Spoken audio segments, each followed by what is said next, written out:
episode of the Beirut Banyan, and we're joined today by Tony Badran, a research fellow at the Foundation for Defense of Democracies.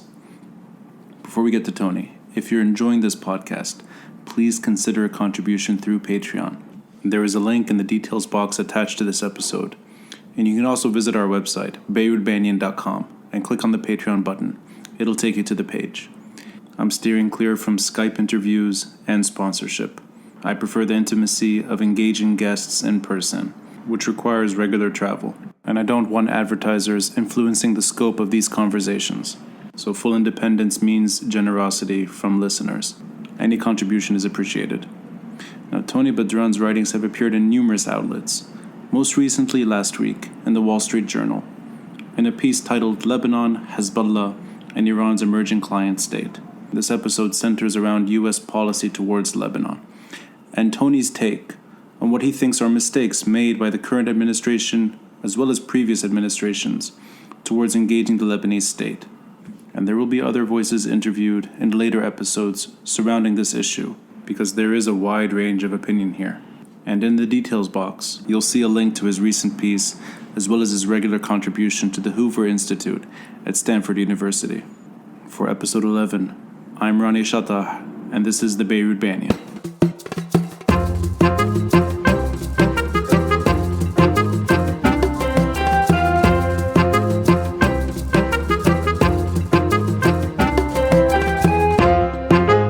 Does Lebanon matter at the moment to U.S. policy? Well, okay, so there's the objective answer of regardless of what current policymakers or previous policymakers think, and it's not, and I don't share their views on this, both the current and the previous. Objectively, the only reason why Lebanon would matter to U.S. policy is because it is the nerve center of Iranian operations in the region, indeed globally, and related, because it's the same actor, meaning Hezbollah, it is also the center of a global criminal enterprise that involves the laundering of drug money and all kinds of other stuff. And third, which is related to the first part of being a nerve center of Iranian operations, it's also a missile base aimed at a primary U.S. ally in the region, which is the State of Israel. So these reasons, all of which are related to Hezbollah and Hezbollah's control of the Lebanese, not just polity, but geography as well, territory, okay, and its economy and its ability to use what people like to refer to as its state institutions, quote unquote, as well as its economic sectors and so on and so forth, in a manner that affects people and countries beyond Lebanon itself. So, for instance, if you're laundering money, okay, it affects other countries. If you are smuggling cocaine from Colombia in order to make money into Europe, or diamonds from Africa, or whatever, that's a problem for other countries. So, and insofar as all of these things are actually based out of Lebanon, hence the word nerve center, it becomes an issue for the world. Now, this is what objectively matters. This is not necessarily what policymakers think matters about Lebanon. Do you think that that sort of line has shifted much in U.S. policy? Because I always have that there's echoes of this throughout modern Lebanese history, that what should be done is not done, especially when it comes to American policy. There's more complaining about American policy than actually supporting American policy, at least when it comes to Lebanon itself. So has this ever lined up properly? Well, the interesting thing is, has it lined up for whom, right, or in whose perspective? Ironically, for all their complaining about the Trump administration, for instance. Which is, I mean, this is just 2 years of complaining. Correct. So, yeah. So it has not radically shifted the approach that has been in place really since 2005 with the Bush administration, meaning that the three consecutive administrations with varying degrees and with different rationales for why they were doing what they're doing, and we'll get to that in a second, all three have looked at Lebanon as something worth saving. Okay, so, and then they feel that, so to start to do that, you have to separate between what they believe to be the problem, i.e. Hezbollah and Iran, and what they believe to be either victims or hostages of Hezbollah and Iran in Lebanon.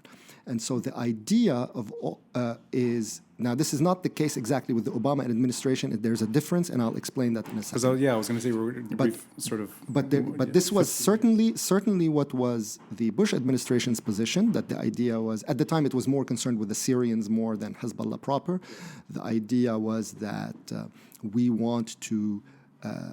It was all obviously spurred by the March 14 moment. The March 14 moment, as opposed to movement, and I like that you've really narrowed. Yeah, I mean, because it wasn't a movement. It was a moment. It was political parties at a particular moment. Yeah, it achieved what they sought to achieve, and even actually probably even more than what they sought to achieve in terms of removing the Syrian military from Beirut.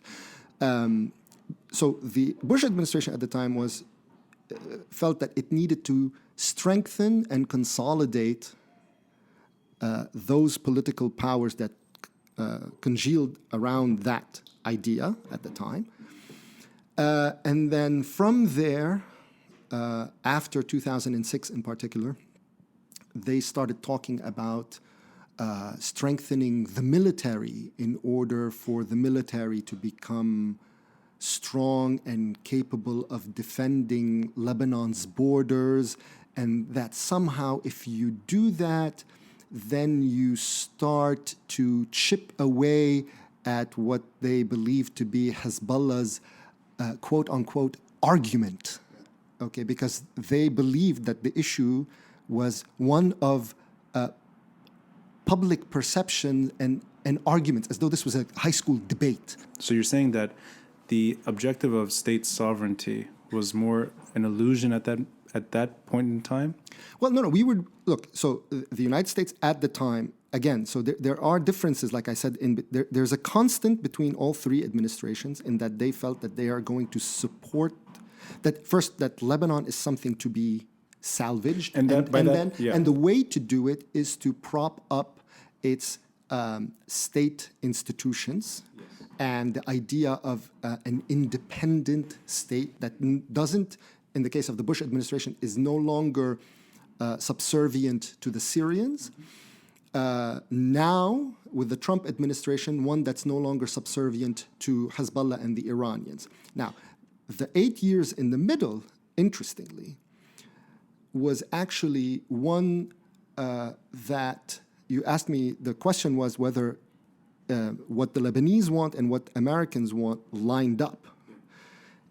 Ironically, they lined up very much during the Obama administration in the sense that the Obama administration looked at Lebanon as, to use the word of former President Obama, as an Iranian equity. This was... Is that his choice of words? Iran? Well, I mean, equity is his choice.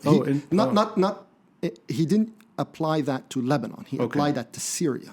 I see. But what applies to Syria applies to Lebanon. The idea is that he accepted that Iran had legitimate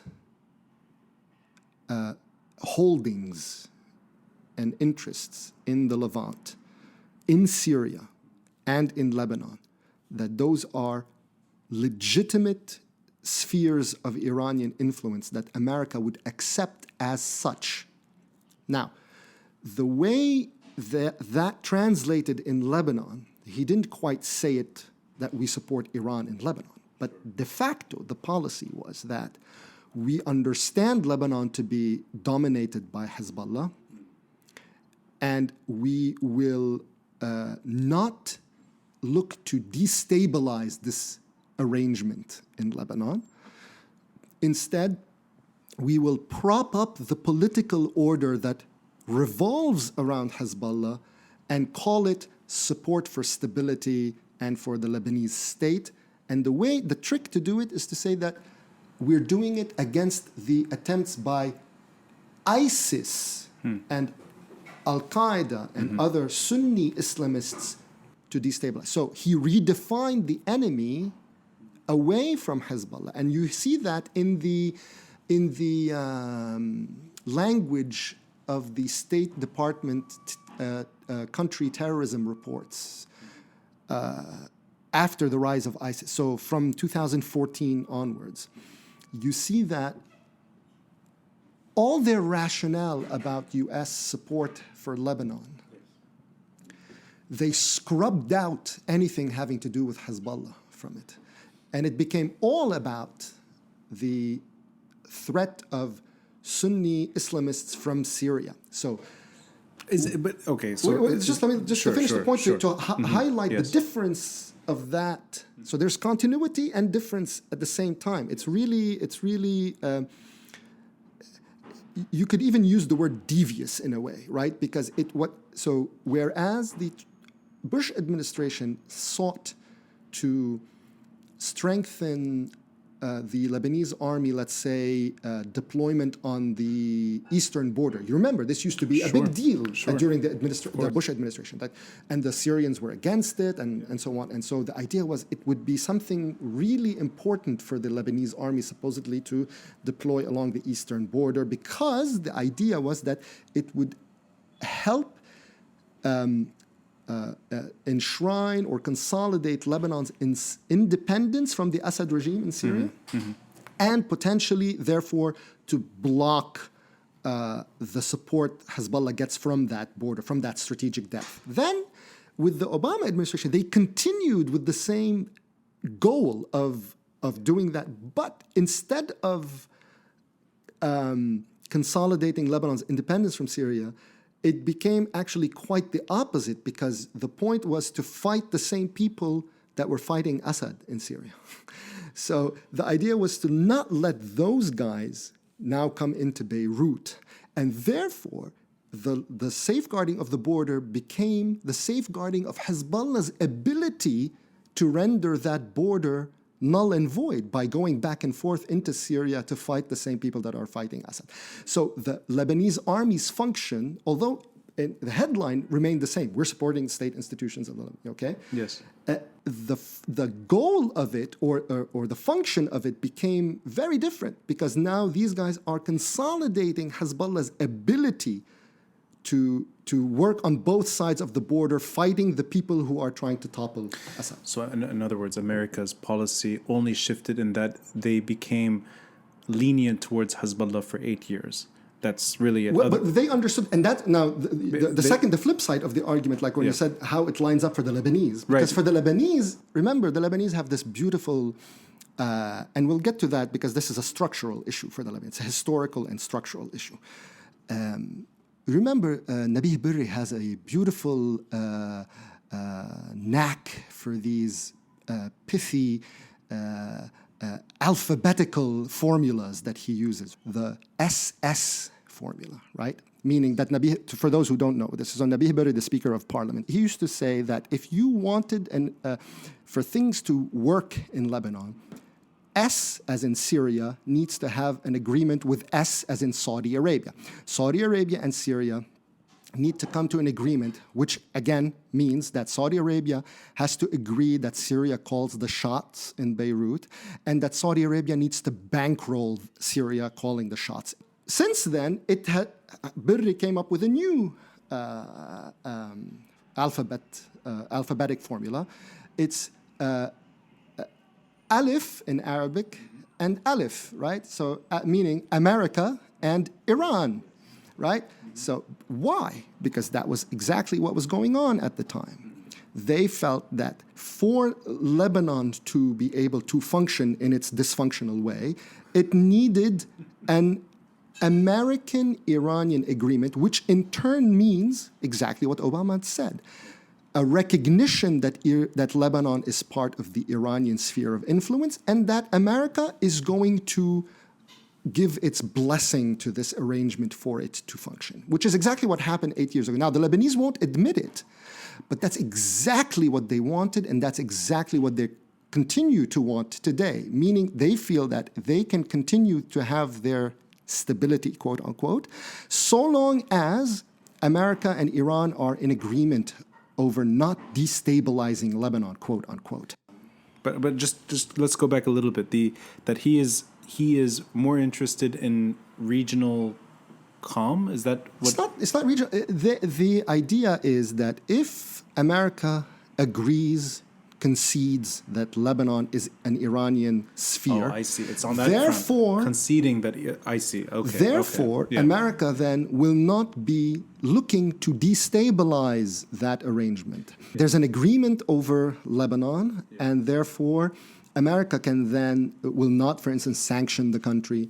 America will not push hard enough for the country to fall apart. So someone like him is looking for the post-1990 situation. Yeah, because that's Lebanon's perpetual state of affairs. Lebanon, the idea of a Lebanese proper self-management and sovereignty, as you called it, and so it doesn't exist in reality. I'd like to go two different directions, one to the past and one perhaps to the distant future. Okay. Let's say the time frame's the same. When do you think state sovereignty disappeared in Lebanon? State sovereignty never existed in Lebanon. Okay, so it never existed. No. Is there any potential in your mind for state sovereignty to exist one day, given the current situation? If you were projecting a bit to the future, are there any components there that you could see a state sovereign thing emerging? Well, I mean, you can call the Hezbollah state sovereign in the sense that it's a project. It's an Iranian project, but it runs itself without having to share power with any regional power. But to answer your question more directly, okay, this was kind of a facetious. I take a much longer what's called the longue durée in historical terms. Okay, the idea of an approach to time and history that's not just looking back at the modern era. And the reason for that is not me being pompous. It's just that's my discipline. That's what I studied. And the idea is that if you study the political geography of the Levant, meaning Syria, Lebanon in particular, there's an anomaly that happens in the Palestine segment that is that you now actually have an actual state in a place that never had any, right? So the Levant, as an aside, and forgive me if I go on an aside on this, but it's important, I think, to establish the terms of the conversation. The Levant itself is not a place historically that has had states, in the sense that we understand states. There are states that are buffer states. There are states that are vassal states. There are states that are simply sort of agreements between empires to split them between themselves. Okay, so because the real states are the states around the Levant, Turkey or Anatolia historically, Egypt historically, and sort of the Iran, Persia, the sort of Persia's Mesopotamian complex. Because so we're going back, yeah. That's a geographic reality. Okay, now these things have changed slightly and the importance of these various states have actually also changed a lot. The anomaly I'm saying is that for the first time you have something very unique in the Levant is that you actually have a real state that's capable of defending itself, which is the state of Israel, which has not been the case in that geographic area in the past. So in the past, southern Palestine used to be a sphere of influence for the Egyptians, and the northern part, meaning Lebanon, or actually half of Lebanon, let's say south of Byblos, would belong to a Egyptian sphere, and north and all of Syria would belong also to the northern Anatolian, whoever that. And this is not just from the times of the pharaohs and so on, but it replicates itself in the Fatimids and the Byzantines. It replicates itself with the Ottomans and so on and so forth. But just to interrupt you a bit, so the 1950s are just they But what is the 1950s? But in the 1950s, you had Egypt also moving to have its influence in the Arab world, right?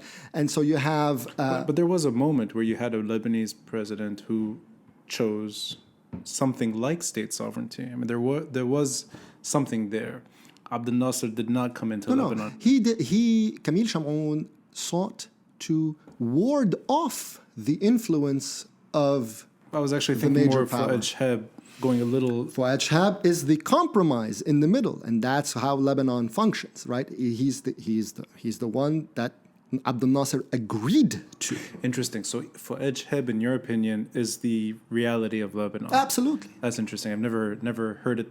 I've never heard him describe You know the that anecdote of where they met, right? On the border. On the border, sure. Right, okay. The table. Under the tent. Of course. Okay. Just on the line. That's Lebanon. But he did not step in. So it's interesting. For you, the reasons he did not enter the country is because Fuad Shahab was Nasser's man in Lebanon? Not Nasser. I mean, not in those crude terms, but the idea is he's the one that Nasser said is okay. So what exactly, and I'm making a very subjective question, what exactly are Lebanese state supporters or sovereign champions? What are they championing exactly? That's the whole point. That's my whole point. The March 14 moment. Right. What is that all about if it never really existed? In your opinion, what are they? But that's the point. You see, the point of the aside was to say that this is something that has never existed in this geographic location. And so the idea of people saying, well, the solution in Lebanon is to build strengthen, not build, strengthen, because they assume that they're already there, which is even more hilarious. But it's like, so strengthen state institutions, and that is going to be the answer to the problem, while simultaneously, by the way, keeping the sectarian system, which is another hilarity. But the point of it is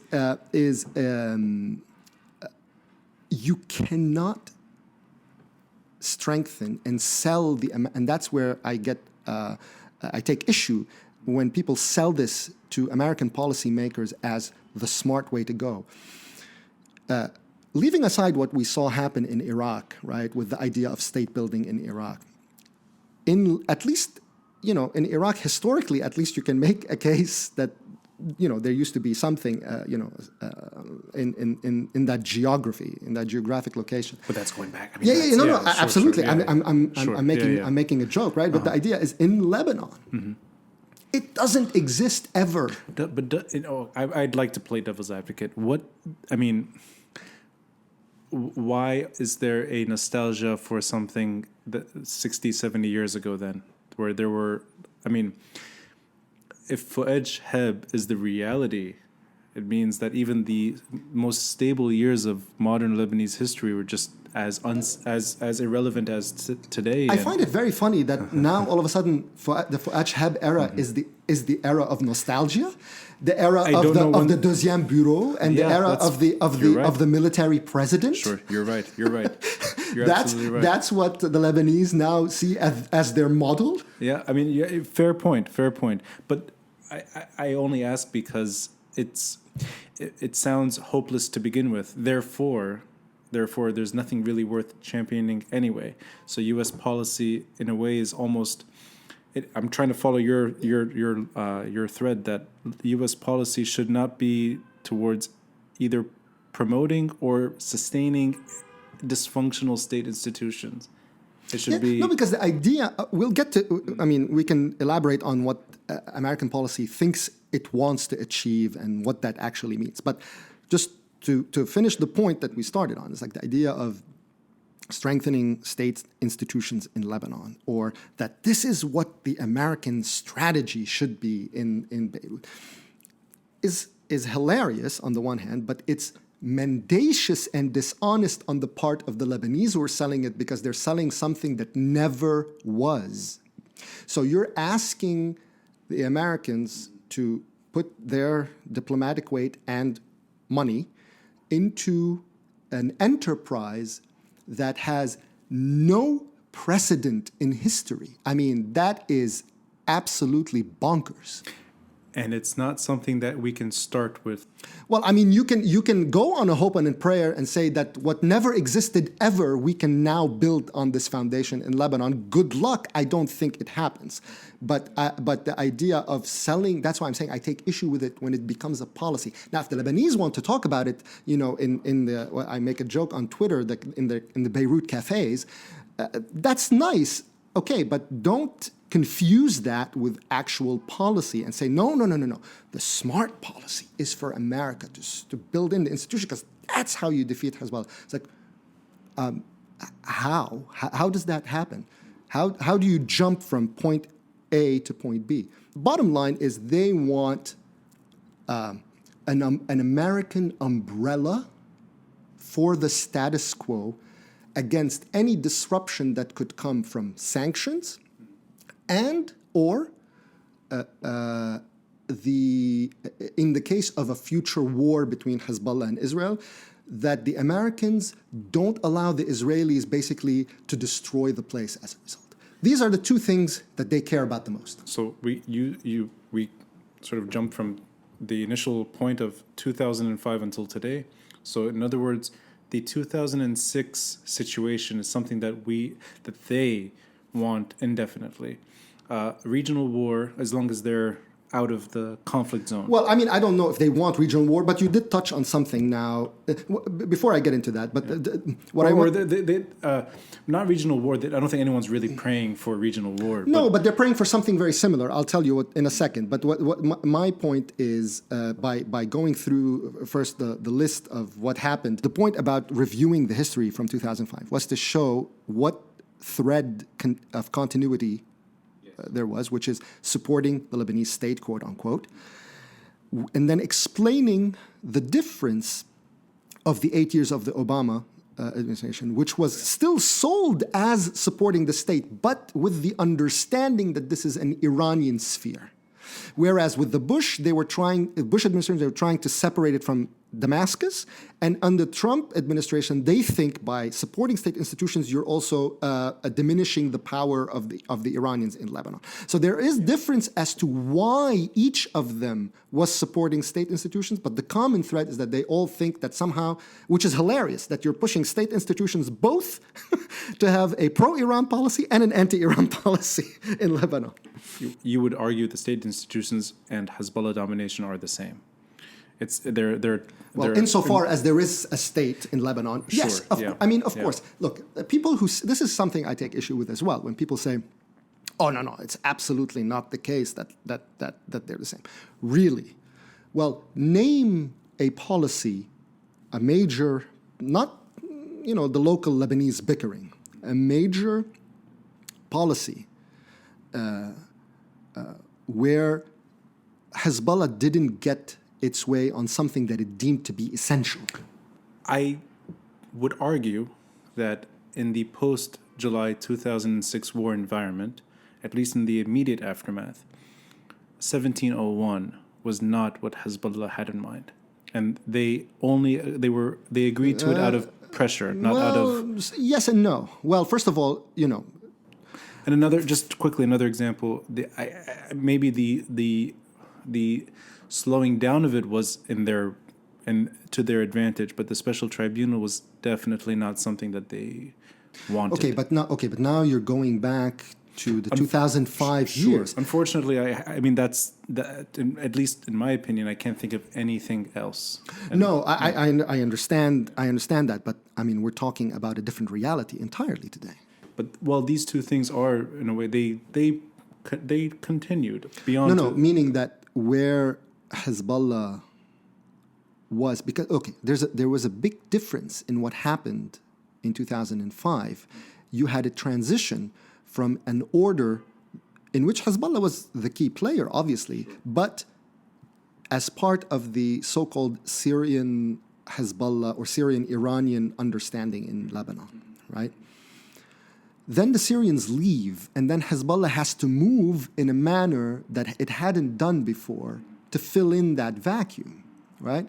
So you had these couple of years, but let's stretch them between 2005 and 2008, let's say. Although I'm being generous because it happens even in 2006. Sure. Yeah. But let's say between 2005 and 2008, in that transitional period from where Hezbollah's taking over what the Syrians had, and directly, right? Okay. And then the decade plus since, where it exercised direct control increasingly, leading to them winning a majority in parliament, controlling the government, controlling all the main security appointments, the main cabinet appointments, etc., etc., etc. So when you and let's not forget, also the idea of 2008, what triggered the clashes in the street at the time, was when the state, quote unquote, meaning the rivals at the time of Hezbollah, not necessarily anymore today, the rivals of Hezbollah at the time sought to leverage their powers in the government to take away certain Hezbollah privileges or positions inside Lebanese, like the airport security, for instance, like in apparatuses, right? And they were blocked. And what did the Lebanese army do at the time? Fuad Shahab, neutrality, right? Actually, it's not even true. They actually helped. But so that's the whole point, is that you don't get to a point where the quote-unquote state institutions, whatever those means, meaning in Lebanon it means whatever sectarian-controlled assets of one particular political force or coalition being leveraged against its domestic rivals, okay? So that part doesn't happen now. That's it. Now, everyone's conceded that 2008 showed that basically nobody in Lebanon wanted to go down that road. So now the question becomes, so what are we talking about then by supporting state institutions? And that's when you start getting all these completely ethereal explanations like, well, it will undermine Hezbollah's narrative, whatever the hell that means. What other tools are there then to, if somebody is challenging their paradigm, their narrative, their situation on the ground, these are two things. Yeah. Paradigm narrative is one thing. Their situation on the ground is quite another. One of them is not real. Point. The other one is real. Well, in that case, then it's just a hopeless cause, in your opinion. The whole thing is hopeless. Yes. Well, that's the end of the show. Meaning. Okay, so I started by saying something. Yeah. When you told me that the Lebanese, about they don't want a context of regional wars or whatever.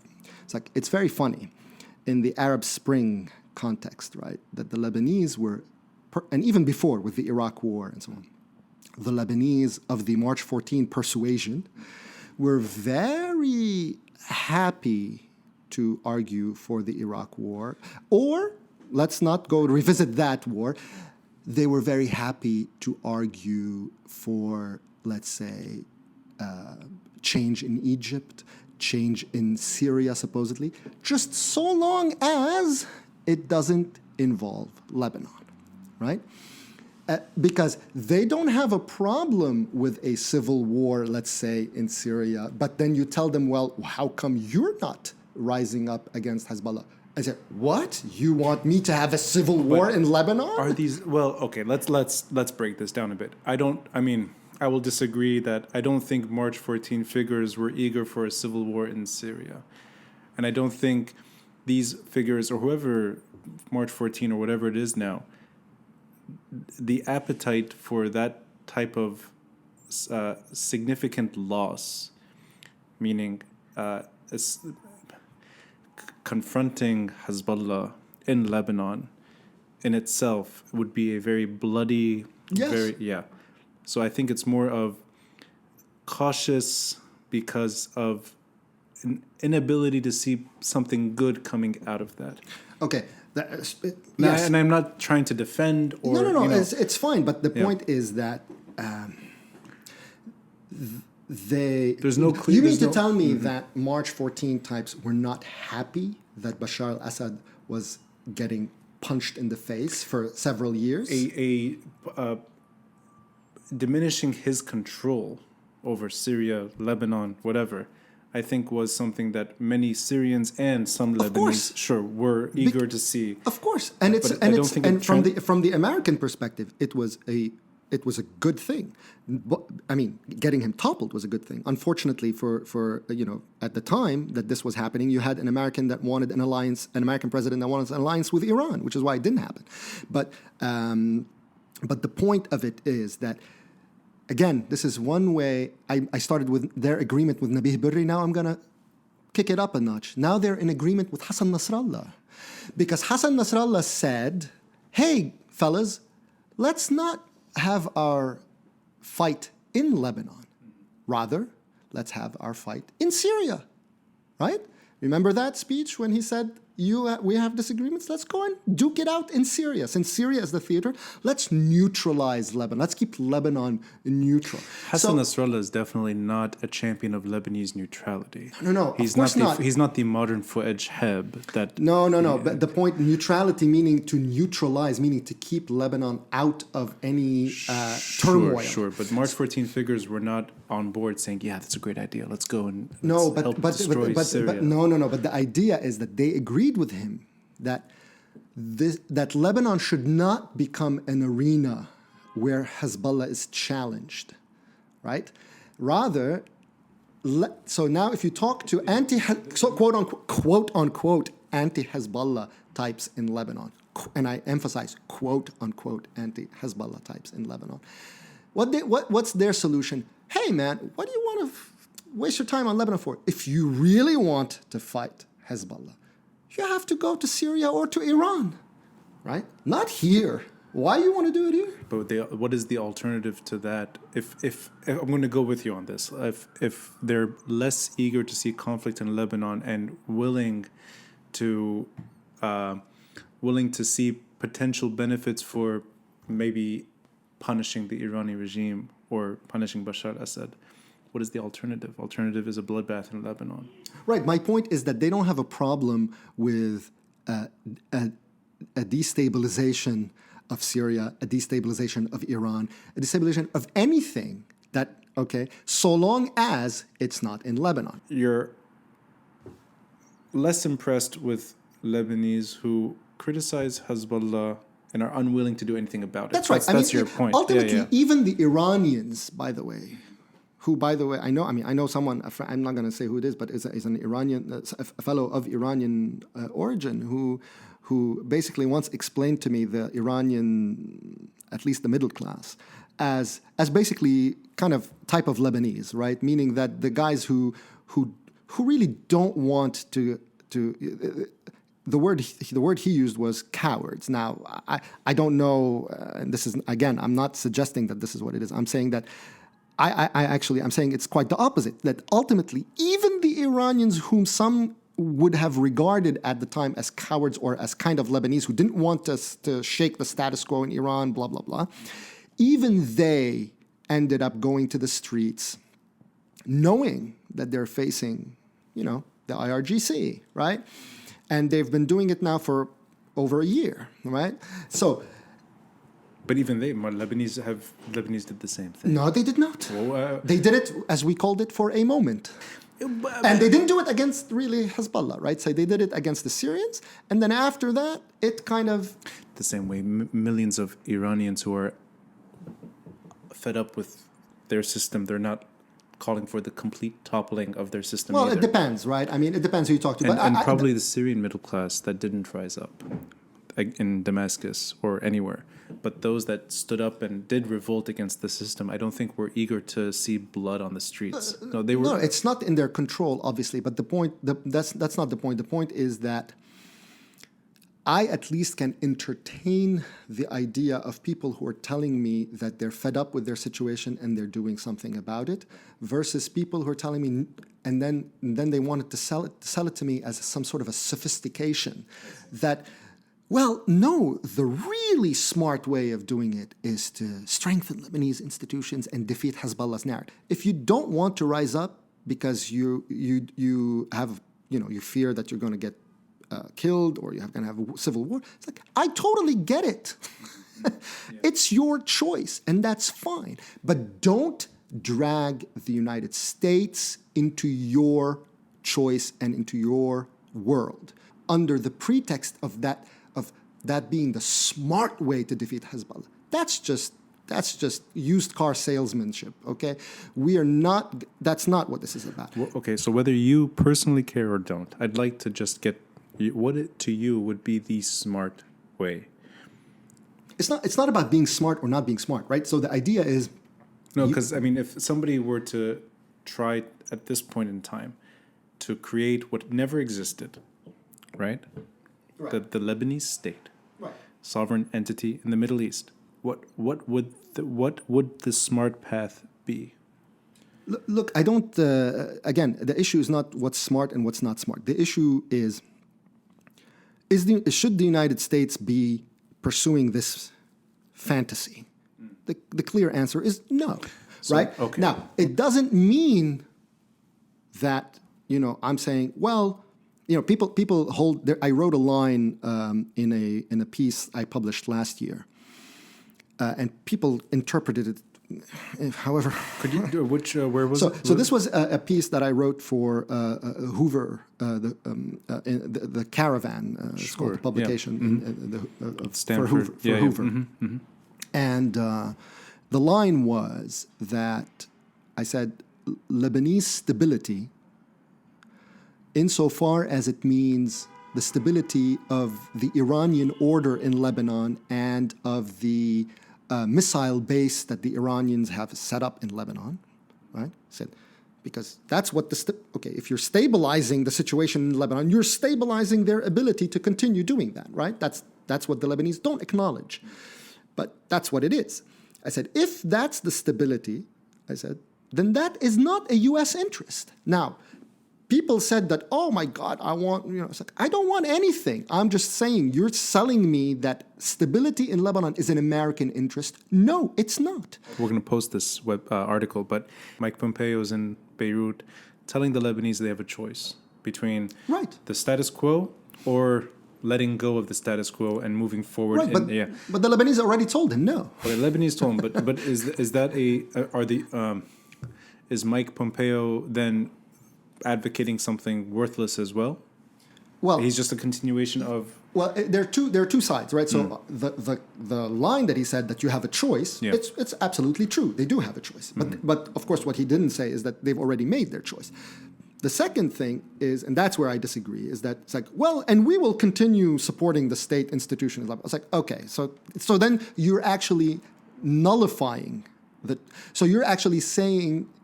You're nullifying the implicit threat when you say that you have a choice.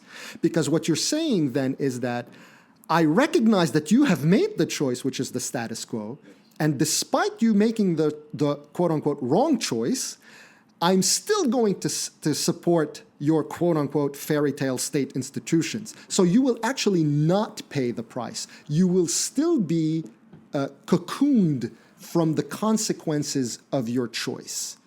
Okay. Now, again, people say that, well, do you mean that you want to smash? I don't want anything. All I want is for the United States to stop bankrolling the Hezbollah state.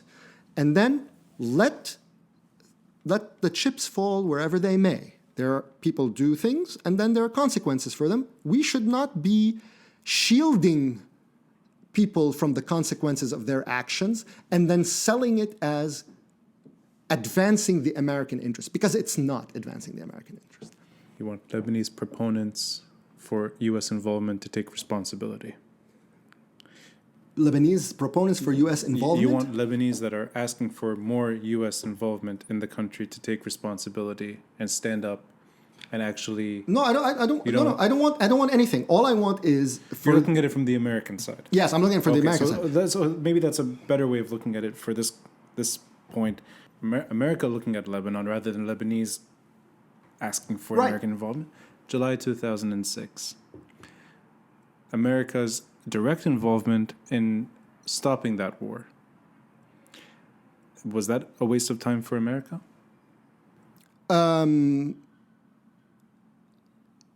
Yeah, listen, I think the problem with that statement is because I think at the time the Israelis were not properly prepared to do... I mean, even though they weren't prepared, they still managed to do quite a bit to deter Hezbollah. But in the current context, I think the Israeli preparation since 2006 has been growing. And so... But I'm talking about Lebanese that were potential allies. I mean, these are not... Okay. So the idea... So what your question really is that, if I understand it correctly, is that was the American idea at the time that there was something... allies that needed to be salvaged by stopping the Israelis. Well, especially post 2005. These are that moment. At the time, that could have been, or that was an argument, a worthwhile argument, meaning that I could see it, I could see its merits. In retrospect, I think ultimately, of course, it ended up being a mirage, of course, but the reason why it worked at the time has to do with the Israelis' lack of preparation to do something bigger than what they did in terms of inflicting damage on Hezbollah. Even in that war, it's more to do with America and Israel.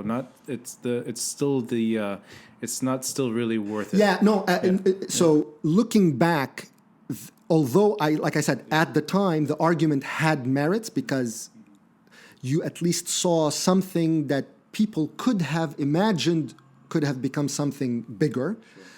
In retrospect, because of all the structural factors that I laid out, I think that too was a fantasy. But in policy terms at the time, the idea of supporting some force that was at least trying to hold some ground against Hezbollah could be sold as a argument with merit.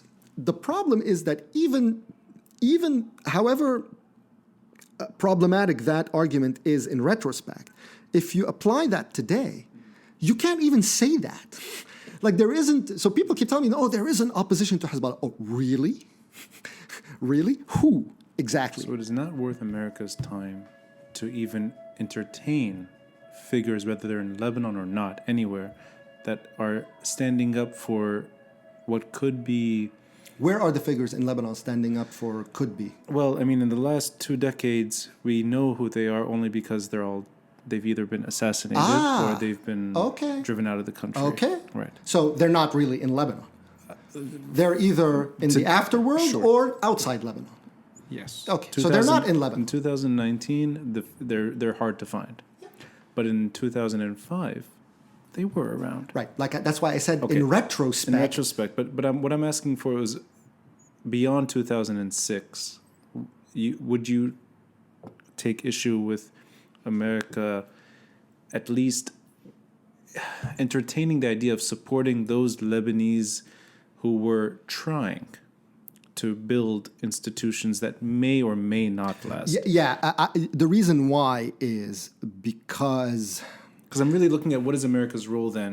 No, because you're still coming back to the fallacy that there are institutions in Lebanon. I don't want American policy to be pursuing scams. I think in the American, this has nothing to do with the Lebanese context. In the American context, I think the engagement with the Middle East over the last 20 years, roughly, since 9/11 to be precise, But even before that, I mean, to the decade before that, so the decade from 1991 to 2001, this is coming up, by the way, what I'm about to say roughly is coming out as another Hoover piece that's going to be up by the time this podcast makes the air. It will have been published already. America pursued a fantasy after the Cold War for the first decade, 91 to 2001, called the Middle East Peace Process. This is a good place to take a small break because that's a different subject. No, I don't want to get into it. Yeah. I don't want to get into the peace process. But then after 2001, it engaged in another fantasy, a series of fantasies in the Middle East. So and deepened its engagement with the Middle East. And I think now people are looking back and saying, man, there's just a lot of nonsense and mythology involved in American policy in the Middle East. So what I want is to say, let's anchor it in reality, okay? It has nothing to do with wanting to smash Lebanon and destabilize. Sure. I don't care. The point is not having America pursue sort of mirages in the Middle East anymore. I think this is a good point, actually, to emphasize, and I'll let you sort of say it yourself, but in our conversations, you make the point that you are looking at it as an American. Yes. Yeah, not just an American citizen, but an American, perhaps a American potential policy influencer. Well, I mean, I wouldn't go so far. I don't as an American citizen. You are looking at it from an American viewpoint, not from the Lebanese, Middle Eastern. Absolutely. So I find that to be incredibly dishonest. Incidentally, by people, if you're selling America, or you're trying to implicate, basically, America's policy in your predicament as a Lebanese, right? It's like policy is policy, and your predicament is your predicament, right? So then comes the point where you would say that it's the region that needs to fix itself. It's not America's role to... Well, that's part of the fantasy, right? The idea that America can fix the region. Bringing this back to our subject matter of Lebanon, the notion that strengthening state institutions is the strategy that America should be pursuing in Lebanon is basically even or on a par with the idea of exporting American-style democracy to the Middle East, right? At least there, you're saying, okay, I have a model for you to emulate, but in this case, it's like, what are you emulating exactly? Even the symbolic gesture of standing up for those that champion American ideals in itself is delusional. No. You want to support people who champion ideals? That's great. That's not a problem. My point is, if you're saying to me that America should be building or strengthening something in Lebanon that has never existed, I mean, that's just insanity. I mean, I don't know if I can go with you all the way with there that it never existed. Something existed. It wasn't working well, but something was there. But it's not a state. It's as close... It's an arrangement. Arrangements. Arrangements, okay. Yes. But that is real, right? Those arrangements are real. Yes, but they're not a state. Okay. Would you agree that they're as close to a state as Lebanon can get? Right, but it's not a rational state, right? It's a state of the Lebanese system, that's a sectarian-based system, right? Yes. So the idea, when we think of states, we're thinking about a rational actor, the rational state, right? Not actor, the rational state, meaning that, you have a rational bureaucracy, one that's completely separate from tribal and sectarian loyalties and so on and so forth. This is, and therefore can act as such, right? This is not where the bureaucracy is a bureaucracy and all of that. Okay. Yeah. This is not what the case is in Lebanon at all. So at its best, I'm using relative terms here, at its best, the Tanzimat, power sharing, whatever you want to call it, this thing that existed for a few decades in Lebanese history, that's as good as it gets. And even that today is a hopeless thing. Well, I mean, look, it's funny that a lot of what... Because you're right, the Ottoman city, this this Yes, thing. it's an Ottoman city. It's an Ottoman city. It's an Ottoman city. It's So- part of the Ottoman Empire. It's not part of the Lebanese state. It's part of the Ottoman state. It's a province in the Ottoman Empire. American policy should end in 1913. No, it doesn't. It's not that it ends right. I mean, okay, so you have something that is there, but don't. Okay, it's whatever it is, right? Yeah. But don't approach it as though it's something that it's not. We think of parliament, government, ministries, state, and we think of very specific concepts and realities that correspond to these concepts. In Lebanon, they do not correspond to that reality. The terminology, although the terminology is the same, it does not correspond to the same thing. The Lebanese, it's called the Lebanese army, but it's not the way the army of a rational state is, and so on.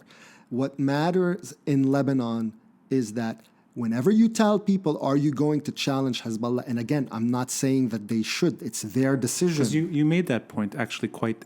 You're fair in that sense that you said it's the Lebanese that have to come to their own conclusions. Absolutely. And you are describing this as somebody looking at it from the outside who's so It's concerned. not my decision. It's their Absolutely. decision, Yeah. but they have to live with the consequences of their decision without implicating America in their pathology.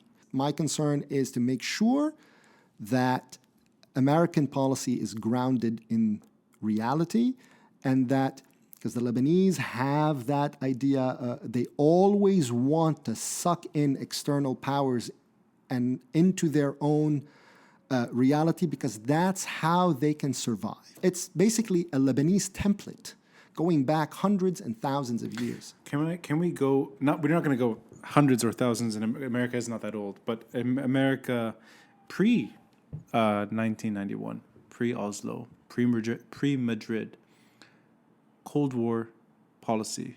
At least from what I'm getting from you is that it was a lot more rational because it was a geographic battle. I mean, it's not that it didn't have its fantasies. Of course it did. Well, Of the course it did. fantasies from this conversation, I'm getting the fantasies were not really that important because there was a bigger objective. I mean, we had a fantasy about Iran, for instance, and we had fantasies about, even in certain cases, about Syria and No, so but on. I mean, even American intervention in the 80s, the Marines landing in Beirut. Well, that was that yeah. ended up being a fantasy too. Sure, but let's go back further to the... It's actually a very good point. I'm sorry, Yeah. I'm glad that you brought it up. I mean, the idea at the time was, remember, Sure. we were Yeah. building the Lebanese state with the Amin Gemayel government. We're going to up the support for the Lebanese army. Ironically, it's Philip Habib, a Lebanese man sent to Lebanon. But which tells you something, by the way. But anyway, but the point is that at the time, people looked at that and said, that's not a Lebanese state. That's Amin Gemayel's army, right? And that's not really the army, because it's the army and the Lebanese forces and the Kata'ib and so on. So what we think of as a state is not actually a state. So what happened at the time was that people and local and neighboring powers, using locals, said, no, we don't want this state that America is trying to build up in Lebanon. And what did they do? They split the army with the Intifada, again, Nabih Berri. And the Syrians said, oh, you want a state in Lebanon? That's nice. The point is, again, we're replaying the same thing. And I keep asking people to give me a precedent. What is the precedent? There is no precedent. We talked about Fuad Sheb in the negative way, which is the Deuxième Bureau, which is military commander, and it's kind of pretty much what we've had since Emil Lahoud until today. Right. So military involvement. But, I mean, I just have that assumption that those years are maybe the healthiest Lebanon can hope for, which is unhealthy. I mean, it's Yeah. funny, right? Because again, the Lebanese want it both ways. They want to say, oh no, the Lebanese system, however flawed it is, at least puts checks and balances against anyone who wants to exercise full control. That's why Nasrallah can never really exercise full control, because the sectarian system puts checks and balances, and it creates a space of liberalism that's different from all the other regimes in the region that were military. But that stuff is real. That is real. Lebanon does. There is a breathing space that is unusual for the region in Lebanon. That is real. Well, I mean, again, in relative terms, because look now people are being taken out for criticizing people on Facebook, criticizing the president or the army, and so on and so forth. Again, everything is relative, but what people talk about, the freedom of the press.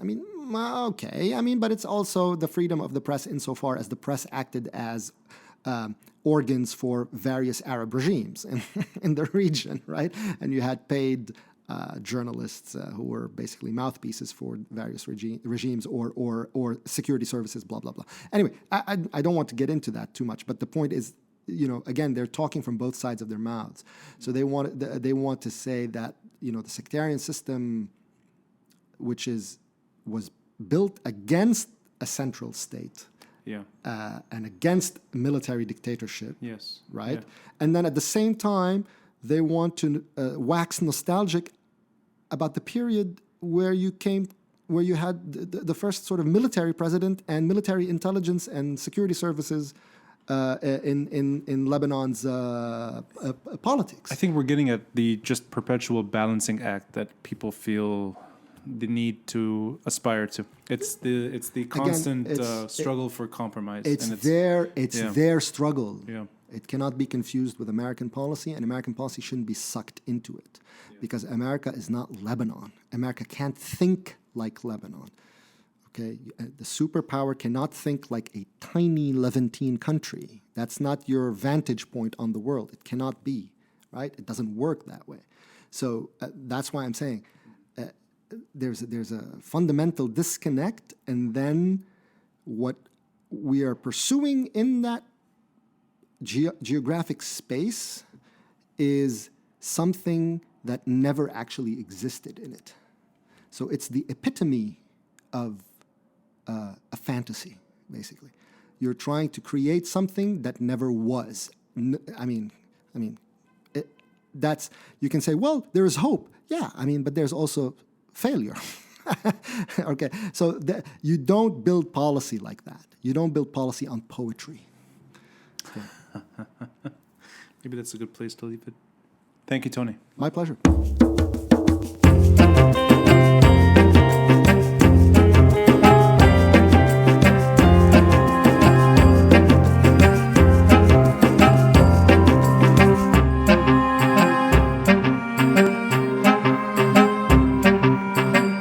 And that's Tony's take on U.S. policy towards Lebanon. And his blunt equation, Lebanon equals Hezbollah, is a striking assessment when looking at all the inner workings of the Lebanese state.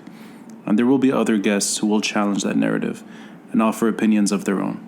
And next week we'll look at Lebanon through recent geopolitics, in particular the Syrian regime's dependence on Lebanon and local Lebanese parties handling, or mishandling for that matter, of their relationship with the Syrian regime. And next week we're off to Detroit, Michigan, and we'll be joined by Sam Degher, a journalist who spent years covering the Syrian war in Syria, and for a time was the only correspondent in Syria reporting for Western outlets. And if you want to be notified automatically of every episode's release, please subscribe to the podcast from your preferred podcast platform. And you can also find these episodes on YouTube. Simply look for the Beirut Banyan channel and subscribe there. Until next time, I'm Ronnie Shatah, and this is the Beirut Banyan.